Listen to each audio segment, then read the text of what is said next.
Então, eu quero te falar sobre a falência renal agora e quero te falar sobre o paciente agudo. Considerações que a gente tem que ter sobre o paciente agudo. E na segunda conversa, eu quero te falar sobre a doença renal crônica, eu quero te falar sobre a diferenciação de doença renal crônica e injúria renal aguda e eu quero te falar sobre hemodiálise, algumas particularidades que estão adorando cair na nossa prova.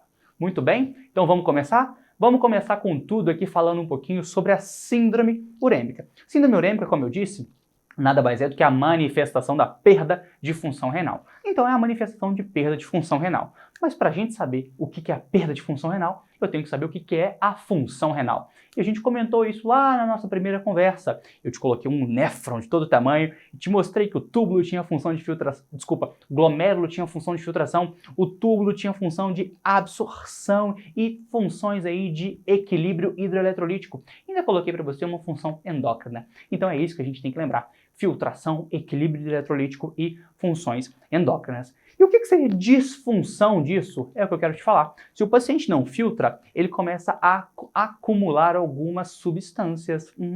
Ele acumula creatinina, ele acumula ureia. Creatinina, de verdade, ela não faz nada pra gente, mas a ureia faz. O paciente que tem o acúmulo de ureia no seu plasma, ele começa a ter manifestações. Esse paciente pode começar pela uremia, desenvolver encefalopatia. Esse paciente, pela uremia, pode desenvolver uma pericardite urêmica, que inclusive pode ser uma pericardite hemorrágica, uma das características de prova dessa pericardite.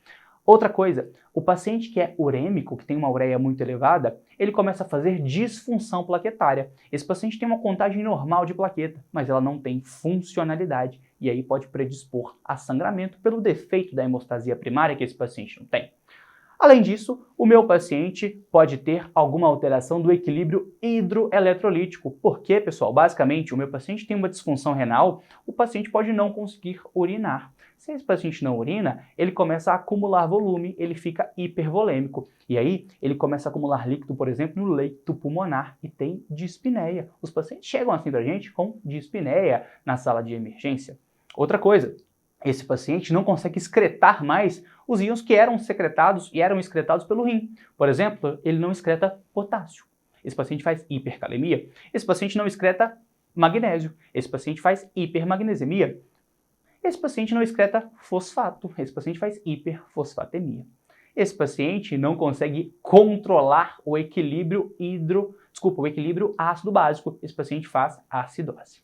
Agora tem duas coisas que reduzem o cálcio e o sódio, e a explicação é bem tranquila. O cálcio por quê? Se o paciente tem muito fosfato, a gente lembra que o fosfato ele é apaixonado pelo cálcio. Então ele se conjuga ao cálcio, forma fosfato de cálcio e consome muito cálcio. E aí, como ele tem muito fosfato, ele tem baixa de cálcio.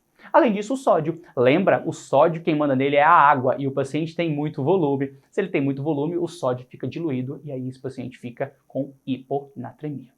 E além disso, eu tenho que te lembrar das funções endócrinas do rim. Basicamente, o rim tem duas funções endócrinas. A primeira, envolvida com as células vermelhas. A primeira, envolvida com a produção de células vermelhas, a eritropoetina. O rim que secreta eritropoetina, então esse paciente fica anêmico. Ele tem uma anemia normo crônica, arrastada, com VCM normal, HCM normal, que responde muito bem à eritropoetina. E segundo ponto, esse paciente não consegue ativar a vitamina D, ele não tem uma formação adequada de calcitriol, e aí esse paciente começa a ter manifestações ósseas. Cuidado com uma coisa, olha que legal, o paciente que tem uma disfunção de filtração, ele pode ter uremia. O paciente que tem uma disfunção de equilíbrio eletrolítico, ele pode ter isso aí, hipervolemia, acidose e hipercalemia, como a gente conversou. E o paciente que tem disfunção endócrina, ele pode ter anemia e doença óssea. Só cuidado. Para o paciente ter anemia e doença óssea, ele tem que ter um distúrbio crônico. O paciente agudamente não vai ter tempo de desenvolver distúrbio ósseo e não vai ter tempo de desenvolver anemia se ele for um paciente do quadro agudo.